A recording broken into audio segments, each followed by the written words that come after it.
What's up YouTube, Russ here, welcome to the Trail Hunter, and today I'm going to be giving you a quick overview as to what was in my lightweight pack for my 100-mile through hike of the South Downs Way.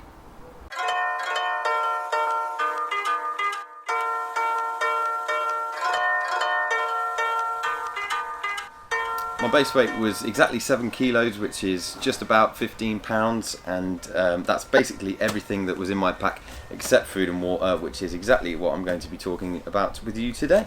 For those of you who are new to my channel, I believe that the best way to explore the world is on foot. I'm offering you hiking video guides, gear reviews, gear lists, travel tips, hiking tips, and much more, so if you're new here, consider subscribing. Okay guys, so yeah, this is my backpack. It is a Hyperlight Mountain Gear 2400 Wind Rider.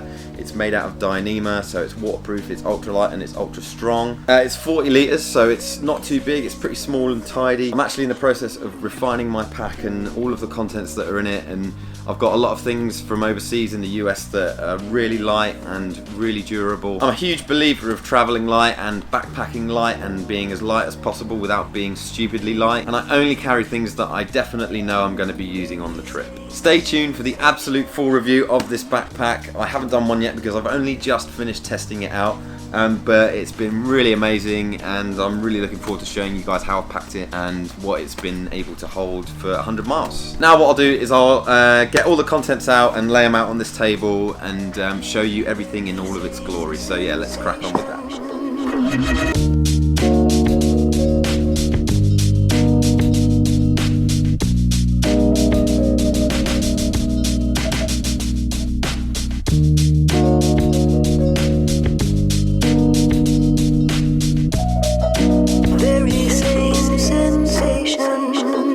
Okay guys, this is pretty much everything that I took with me on my 100-mile hike of the South Downs Way. I'm going to start with the big three, which is the tent, sleeping bag and backpack, and then make my way through everything else. So yeah, this is it. So for my backpack, as I said earlier, is a Hyperlight Mountain Gear 2400 Wind Rider. It's waterproof, ultralight, ultra strong, made out of Dyneema and all the way from the US. Okay, right here, this is my sleeping bag. I kept it in a HMG Dyneema pod, so it's waterproof. The stuff sack that it came with, I actually started using that for clothes because it's a lot smaller and it doesn't keep the sleeping bag too tight. Right here, this is the tent that I use. This is a Z-Pax Solplex. It is also from America, also ultralight, ultra strong, made out of Dyneema. It was a very good tent. The condensation was a little bit of an issue, but it's so light and so simple to set up. It's probably the best tent that I've ever tried out so far. Okay, so that's the big three sorted. I actually used 4 of these smart water bottles. They are 800ml each. I use these bottles because they're really slim and they can slip into the side pockets really easily. In terms of rain gear, this is what I use. This is a Patagonia Torrent Shell rain jacket. Again, really light, easy to pack down, made out of nylon. It's a pretty good rain jacket. This is my sleeping pad. This is a Thermarest Neo Air X-Lite. It's a little inflatable sleeping pad, and it's actually got mylar on the inside, so in the cold weather it keeps you warm, and in the warm weather it keeps you cool. I bought a spare pair of socks, a spare pair of underwear, and a thermal base layer for at night or if it got a little bit chilly. Next up is the shirt that I used. It is a Crag Hopper's Mosquito Repellent shirt, so that was really good for those days where the bugs were all out and all the horseflies were biting, so this would keep those off. Next up was the pair of shorts that I wore. These are Xacti running shorts, and what I like about these is they've got a zipper in the back and they've actually got pockets, so if you want to keep anything in those, it's all handy storage. Sunglasses, just use a pair of Sinner sunglasses. These are about 20 quid from Go Outdoors, so pretty good sunglasses. Okay, next let's talk about some electronics that I bought. So this is the Anker power bank that I used. It's got Qualcomm Quick Charge 3.0 with it. It's got 2 ports on the outside, and the green one is a quick charge one. I actually was able to charge my iPhone about 3 or 4 times with this, which is really good. And when my Garmin watch ran out, which I'm wearing now, I actually was able to charge that a couple of times as well. So really good power bank. Then I had the chargers for the Garmin watch, the charger for my iPhone, and then the charger for anything else, so that was like a micro USB charger, so that's that. I had my headphones, which I actually in the second half of the hike decided to use some wireless headphones, but they're just no good, and trying to keep those charged and keep them synced up with your phone, it uses more battery on your phone with the Bluetooth, so I prefer to use wired headphones at all costs. Next up was a little dongle so that I could charge and listen to my headphones at the same time. Because I've got an iPhone 8 Plus, they removed the headphone jack, which is very handy, but yeah, use that as well. And obviously here's my iPhone 8 Plus, that's what I used for my secondary camera. My primary camera is what's on the tripod right now, which is a Sony RX100 Mark V. Then I've got the Zoom H1 sound recorder. Then on the top of the sound recorder and the camera rig that it's got, I've got a Rode Video Micro, which is really good for recording sound in windy conditions because it comes with a dead cat windshield as well. Then I had a Dji Maverick Air Drone. This was my third camera that I used, and it was really good for taking those amazing aerial shots that I did, for shots that were spinning around me or following me, or it was really good for taking photographs from way behind me and getting a nice horizon shot of the landscape, so that was really good. A bit of a luxury, but because I like making my YouTube videos and making them interesting and trying out new things, I just really love this drone. It's lightweight, small, portable.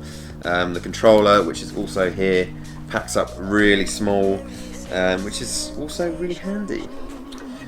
So that's the carry case for it. Inside I kept my two micro SD cards. I've got a 64GB and a 32GB as a spare, and then in both the camera and the drone I had two 64GB micro SD cards in those. There was also a spare battery for the drone, two spare batteries for my Sony RX100. In terms of other camera gear, I have this small micro gorilla pod, which is really good for kind of tying around things and putting the camera down and getting those walk away shots. That was really cool. Next up is the camera case for putting the Sony RX100 in. Also here is my Life Venture wallet, which is just for holding cards, so it's really small and really light as well. Also here is my little headlamp. It's really bright and obviously really good for using when you're setting up camp in those evenings. For my cook kit I used a MSR pocket rocket, and that also has inside a pot. There's the pocket rocket and a flint lighter, as well as a little clamp so you can take it off when it's hot, and that's the gas bottle inside that it fitted to. A really good little piece of kit, just perfect for boiling water so that you can make your dehydrated meals, for sterilising water, making a cup of tea, cup of coffee. So I really like having a nice hot cup of coffee in the morning. But yeah, that's the cook system that I use. It also had a plastic spork spoon and fork as well. In terms of water and filtration, I actually never used my water filter, but I brought it with me just in case. It's a Sawyer mini water filter. What you do is you scoop up dirty water into this pack, and then you unscrew it, and then you screw the filter on the top, just like so. And then you take the cap off, and then you squeeze the dirty water through the filter. Bob's your uncle, you've got some clean water to drink.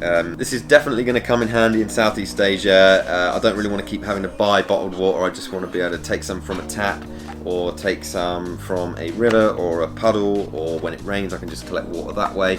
I thought I'd really like to test it out in the South Downs way, but the water taps were so easy to find that I actually didn't end up using this anyway. So yeah, Sawyer mini water filter, really good essential item, but I never used it for the South Downs. What I'll do is I'll put a link in the description to the PDF which I used, as well as my map to find the water taps, which are, I don't know, every 10 or so miles on the trail, so really easy to find. With the Sawyer water filter comes a straw and a plunger for backwashing it and cleaning it out, so I also had those in the pack with me in case I needed to use those. Next up I had a toothbrush, toothpaste, just a little mini one, some eye drops for my hay fever, I had some hay fever tablets. Another item that I actually never used was a bug net for my head, just in case the flies just got too insane. I remember up in Scotland, was it last year or the year before, me and my mate went up there and it was just absolutely packed with bugs and flies, and they're all buzzing around your head. It wasn't a fun experience having that happening around you, but having a bug net like this would definitely help. but on the South Downs Way there weren't many bugs, so yeah, never used that. Next item is my Ventolin Inhaler, because the hay fever actually sets off my asthma, so I definitely took one of these probably every morning. Definitely helped and was good because it allowed me to breathe, which is what you want to do. Next up is toilet paper. Had to use that once. It was definitely the first time that I used it on the trail. Came in handy, as well as the hand sanitizer. These things definitely go hand in hand. I bought a Nano First-Aid Kit with me as well, which just contains some bandages, some antiseptic cream and some plasters. Definitely a must-have item for me. I wore this little sun cap which goes on like that, and then you pull down the back and then it keeps all of the sun off the back of your neck, which is really good. Also comes with a little tie out so you don't lose it on a windy day. The map that I used was an Ordnance Survey map, an A to Z for walkers of the South Downs Way. It's a really good map actually, and really easy to follow. It just has a nice yellow line cutting through all the pages. It has mile markers on it. What I didn't like about this map is that the mile markers don't have numbers on, so I ended up counting the miles myself on those markers. And I also, before I took my trek down South Downs, I marked out where the water points were from the PDF, where the link is in the description below. I actually didn't need to use a guidebook or anything like that along the trail. The South Downs Way is so incredibly well signposted. I don't even think you would need to use a map if you're used to hiking along trails just like the South Downs Way, because the dump posts are on every single intersection, every single trail junction, and every single corner, so you really can't get lost on the South Downs Way. But having a map just like this is good for navigation, just in case it's your first proper long hike, just like myself. One thing that I might have mentioned before is this Lecky trekking pole. I actually didn't use it on the first half. I did use it on the second half, just mainly as a tent pole, because my Z-Packs Solplex tent can be put up with trekking poles as well, and I just wanted to give it a go with the poles that come with it, or using a trekking pole as the back tent pole as well. So I used that. I don't think I used it once as an actual trekking pole. It added a bit of extra weight and wasn't really that handy, so I don't think I'll be using it again for a through hike just like that one. Okay guys, lastly, what I carried and compartmentalised everything in was these little dry bags from Go Outdoors. Because this is made out of down, I didn't really want to keep this compacted too small in this one, so I put this in this HMG pod which I bought with my backpack. This one I used for carrying my electronics in. This one I used for carrying my camera gear in, and this one I used for carrying my drone in. So I didn't use the actual kind of holder case that the Dji Maverick Air comes with. Instead I kind of unpacked everything, kept it in its little case like this, and then put the drone into this little bag, so it saves on space, saves on weight. So that was really good. Oh, also in one of these I kept a spare battery for my sound recorder as well. Okay guys, that's pretty much it. I hope you enjoyed watching my full kit list of the South Downs Way 100-mile hike that I did a couple of weeks ago. I'll have a separate cook system video with all of the food in it that I bought with me and showing you how I cooked it and everything like that, so that will be put on the South Downs Way playlist soon. Overall, if you tally up all of this gear, it was quite an expensive setup, but I did save up for a very long time. And I did do my research and found out about all of the best gear that was lightweight and ultra strong. And this at the moment is the most advanced setup that I've ever had. Compared to about a year ago, the stuff that I had was nowhere near as light as this. It wasn't waterproof. I didn't really know what I was doing, but over the last 12 months to maybe 18 months, I've really honed in on some of the really best gear that you can buy that's on the market to date.